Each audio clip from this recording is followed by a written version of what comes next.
Tyler Robinson, the alleged killer of Charlie Kirk, appeared in court, and his body language was a bit confusing. Not to mention that we got very clear pictures of his face, and boy, I'm just going to say that physiognomy remains undefeated.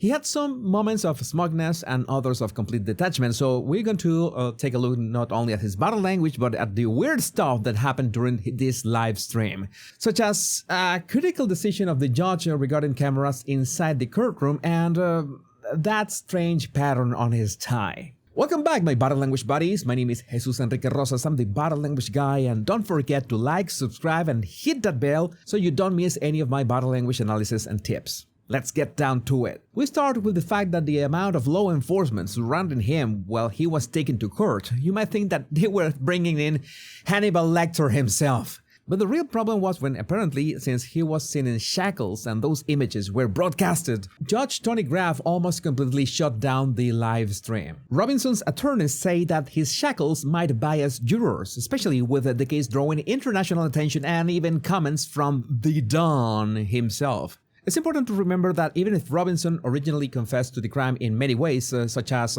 those text messages and a written note to his furry boyfriend, a Discord group chat with friends, verbal admission to family members, and verbal admission to a family friend that happened to be a deputy sheriff, he pleaded not guilty, something that has, some people confused.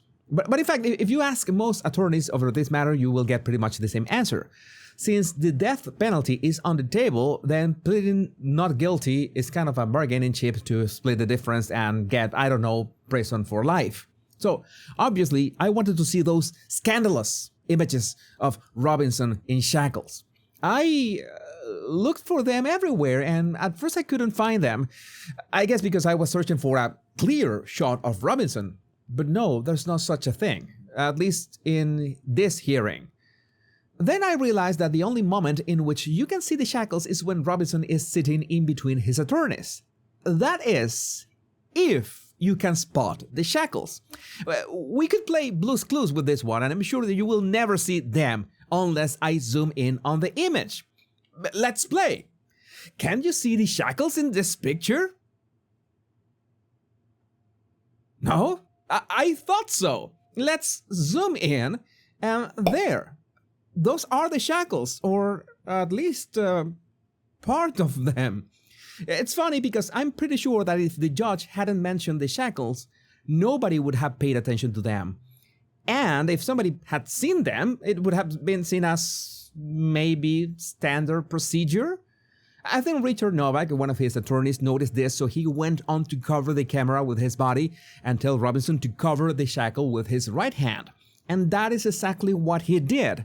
So the judge, making a fuss about the shackles, ended up creating a Streisand effect. And no, I don't mean having full TDS. I mean that now nobody can stop talking about the shackles. Because people should be talking about how Robinson was so smug and smiling, especially at the beginning of the hearing, when he leans over to Catherine Nestor, another of his attorneys, and you can see that more than leaning, he hunches to her, like if he was stuck to the chair.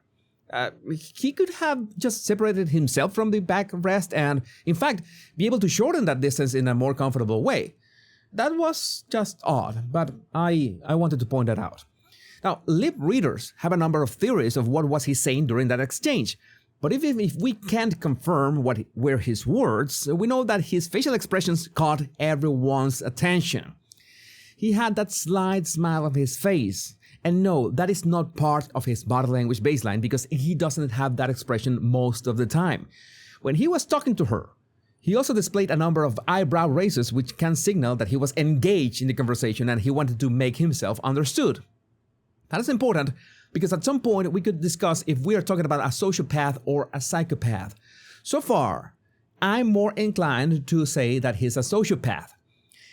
It's not that psychopaths can't have facial expressions. They 100% can't have those. But the sloppiness of how he allegedly did the whole shooting, if he did it, because he hasn't been convicted, points in the general direction of someone who didn't plan it very well.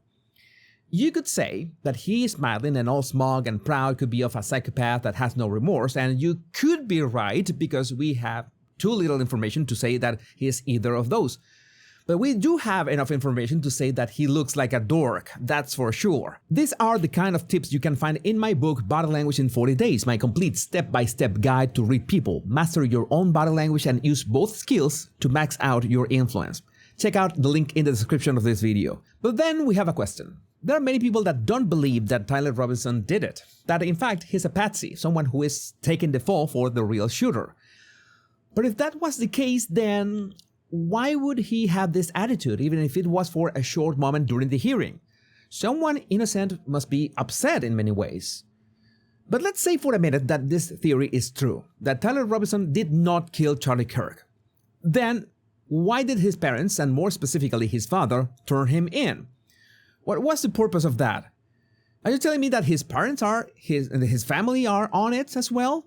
I don't know. That is overcomplicating things.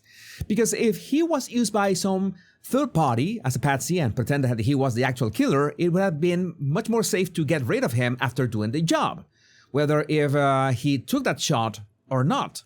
That is, if this was orchestrated by other people. So feel free to share your thoughts in the comments. Much of the rest of the hearing was the debate whether to include cameras in the courtroom or not, and at least for this hearing, cameras were allowed, but with a caveat. The judge demanded to turn them off when they were deciding what elements of the trial would remain sealed and which ones would be unsealed. It makes sense because the idea of having part of the information sealed is precisely keep them off the public eye. In fact, not even Robinson's parents could stay in the courtroom while they were addressing the sealed and unsealed stuff. According to one source, his mother could be seen crying outside the courtroom, by the way. But during the moments that were live streamed, he remained serious most of the time. That's how you know that smiling is not part of his body language baseline, and he looked pretty much detached from what was going on during those moments. To be fair, that back and forth of the prosecution and defense with the judge was quite boring at times, and the whole thing lasted about 4 hours, so his bored face could have been because of this. There were a couple pacifying gestures here and there, those that one can do when you're nervous, but nothing out of the ordinary because, well, he didn't have to open his mouth. So it was not that hard to follow his body language during this process. It was much more complicated to follow the discussion about cameras in the courtroom. Cameras that people like Erica Kirk demand to be inside the courtroom during the trial itself. I'm sure everyone wants that, except of course Robinson's defense team. I personally hope that cameras are allowed to be in the trial. That would be a lot of body language gold. And speaking of body language gold, I wrote an article about how counting cards at blackjack actually helped me read body language, and I'll show you how you can very easily apply it in your daily interactions. You can check it for free with the link in the description. The only other thing to mention is that Robinson made sure to wear a tie with a pattern that closely resembles the trans flag colors: pink, white, and light blue. It's not exactly pink, white and light blue, but the similarity is undeniable. Remember that Robinson's trans boyfriend, who is currently nowhere to be found, has been instrumental in all this and most likely the trigger that ultimately made Robinson decide to shoot Charlie Kirk. So that tie color would be like a homage to his furry boyfriend. But let me know what do you think about this in the comments. My name is Jesus Enrique Rosas. I'm the Body Language Guy. Much love and bliss.